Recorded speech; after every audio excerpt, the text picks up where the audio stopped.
സത്യമായിട്ട് എനിക്ക് മനസ്സിലാവാത്തൊരു കാര്യം, ഈ ബിഗ് ബോസ് എന്ന് പറയുന്ന ഷോയ്ക്ക് എന്ത് ഒതൻറ്റിസിറ്റിയാണ് ഉള്ളതെന്നുള്ളത് എനിക്ക് മനസ്സിലാവുന്നില്ല.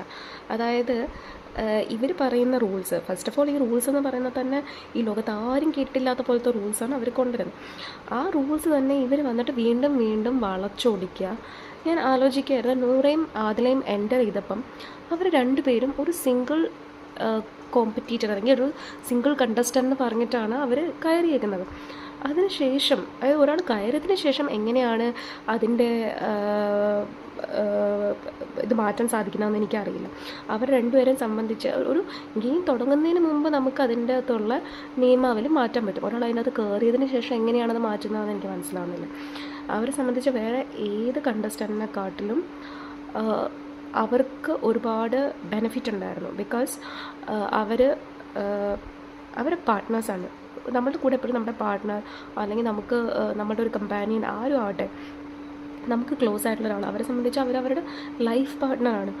അങ്ങനെ ഒരാൾ ഈ പറഞ്ഞ അവർ ഒരുമിച്ച് ഒരു കണ്ടസ്റ്റൻ്റ് ആയിരുന്നെങ്കിൽ ഈ പ്രോബ്ലം വരില്ലായിരുന്നു. കാരണം ഒരാളൗട്ടായ സ്വാഭാവികമായിട്ടും മറ്റേ ആൾ ഔട്ടാവുകയാണ്.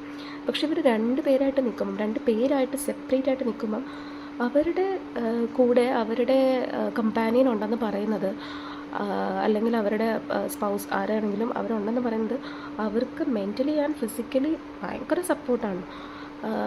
അപ്പോൾ ഈ മണി ടാസ്കിൽ ഓൾറെഡി 100 ഫൈനലിലോട്ട് വന്ന സ്ഥിതിക്ക് എന്ത് നെവിനെ എടുക്കാൻ പറ്റില്ലെങ്കിൽ അതുപോലെ തന്നെ ആദിലയ്ക്കും എടുക്കാനുള്ള ഓപ്ഷൻ കൊടുക്കാൻ പാടില്ല എന്നാണ് എനിക്ക് തോന്നുന്നത്.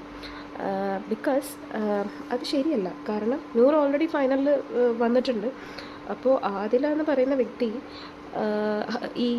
ഈ മണി ടാസ്കിൻ്റെ അത് മണി എടുക്കുവാണെങ്കിൽ അവരെ സംബന്ധിച്ച് അവർക്ക് ഒരു നഷ്ടമില്ല. അവരിൽ ഒരാൾ ഫിനാലയിൽ വരുന്നു, പ്ലേ ചെയ്യുന്നു, വിൻ ചെയ്യുന്നു. ടു വിൻ ഓർ ലൂസ് അത് വേറെ കാര്യം. പക്ഷെ ഫിനാലെ വരെ എത്തുന്നു, that is a big thing. അപ്പോൾ മറ്റേ ആൾക്കാണെങ്കിൽ മോണിറ്ററി ബെനിഫിറ്റ്സും കിട്ടുന്നു. ഇൻ ഷോർട്ട് അത് അവരുടെ ഫാമിലി തന്നെയാണ് വരുന്നത്. That is not right. അല്ലെങ്കിൽ ബിഗ് ബോസ് വെക്കേണ്ട ഒരു ക്രൈറ്റീരിയ എന്ന് പറയുന്നത് അറ്റ്ലീസ്റ്റ് മണി ടാസ്കിലെങ്കിലും അവർ സിംഗിൾ കോണ്ടസ്റ്റൻ്റായിട്ട് കാണണം. മണി ടാസ്കിലെങ്കിലും.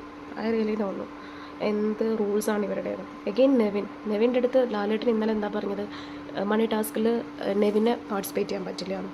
അപ്പം നെവിനല്ലേ പോയി ചെക്കൊക്കെ എടുത്തിട്ട് പോകുന്നത് നമ്മൾ പ്രൊമോയിൽ കാണുന്നത്. How is that possible? എനിക്ക് മനസ്സിലാവുന്നില്ല. ഇവരെന്താണ് ഇവരുടെ ഒന്നാമതേ ഓരോ പൊട്ട റൂൾസാണ്. ആ റൂൾസ് തന്നെ ഇവരെന്തിനാണ് ഇടയ്ക്കിടയ്ക്ക് ചേഞ്ച് ആക്കുന്നതെന്ന് എനിക്ക് മനസ്സിലാവുന്നില്ല. അപ്പോൾ ഒന്നുകിൽ നെവിൻ അതിൽ പാർട്ടിസിപ്പേറ്റ് ചെയ്യും. ഇപ്പം നെവിൻ അത് കിട്ടി, നെവിന് ഇഷ്ടമുള്ള ഒരാൾക്ക് കൊടുക്കും അത്ര.